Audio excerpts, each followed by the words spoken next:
Welcomee. The United States politics. US and Russia face deep differences ahead of Ukraine talks. After tough talk between Presidents Joe Biden and Vladimir Putin over the Russian troop buildup on the Ukraine border, both sides insist they are hopeful that a pathway to easing tensions could open during diplomatic talks set for January.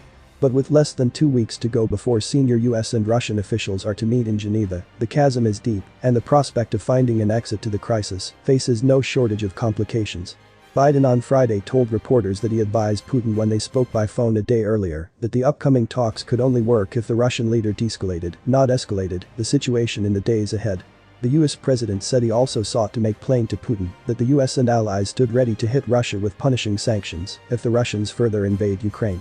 I made it clear to President Putin that if he makes any more moves into Ukraine, we will have severe sanctions, Biden said. We will increase our presence in Europe with NATO allies.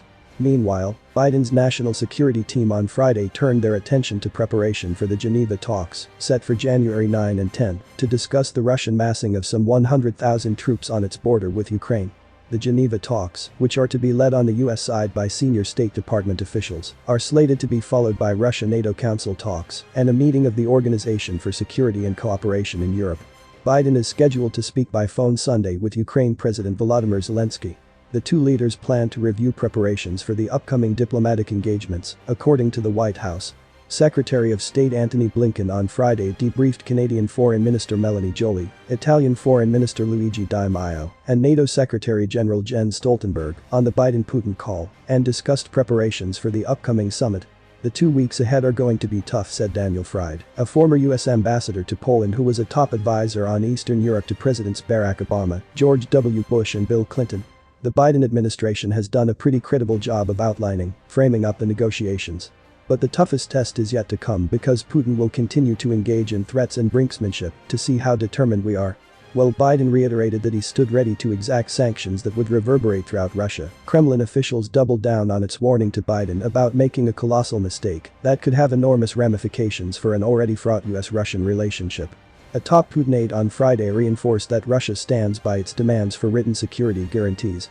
Moscow wants it codified that any future expansion of NATO must exclude Ukraine and other former Soviet bloc countries and demands that the bloc remove offensive weaponry from countries in the Russian neighborhood. We will not allow our initiatives to be drowned in endless discussions, Foreign Minister Sergey Lavrov told the state RIA-Novosti news agency Friday. If no constructive answer comes in a reasonable time and the West continues its aggressive course, Russia will have to take all necessary measures to maintain a strategic balance and remove unacceptable threats to our security. The Biden administration and NATO allies have made clear that the Russian demands are non-starters.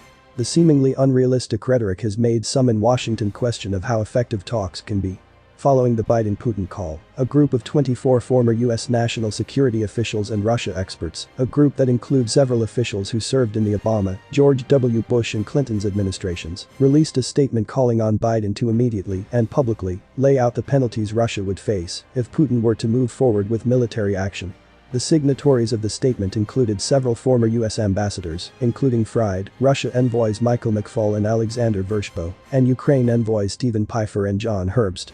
We believe the United States should, in closest consultation with its NATO allies and with Ukraine, take immediate steps to effect the Kremlin's cost-benefit calculations before the Russian leadership opts for further military escalation, the group wrote. Such a response would include a package of major and painful sanctions that would be applied immediately if Russia assaults Ukraine. Ideally, the outline of these sanctions would be communicated now to Moscow so that the Kremlin has a clear understanding of the magnitude of the economic hit it will face. The Russians for their part continue to make the case that they are facing an existential threat. Lavrov on Friday noted an increase in weapon supplies to Ukraine and the growing number and scope of joint military drills conducted by Western powers with Ukraine, charging that the Kyiv regime naturally perceives this support as a carte blanche for the use of force. He added that Russia will protect its citizens living in eastern Ukraine. As for residents of Donbas, where hundreds of thousands of our citizens live, Russia will take all necessary measures to protect them, he said. An adequate response will be given to any possible military provocations by Kyiv against Donbas. Simon Miles, a diplomatic and international historian of the Cold War at Duke University, said it would be a mistake for the White House to let Russia unilaterally set the tempo of what is about to unfold. Whatever the US can do to keep the Russians on their back foot, as opposed to letting the Kremlin set the agenda, is going to be important to securing a favorable resolution, Miles said. Thanks for watching, and please do not forget to subscribe.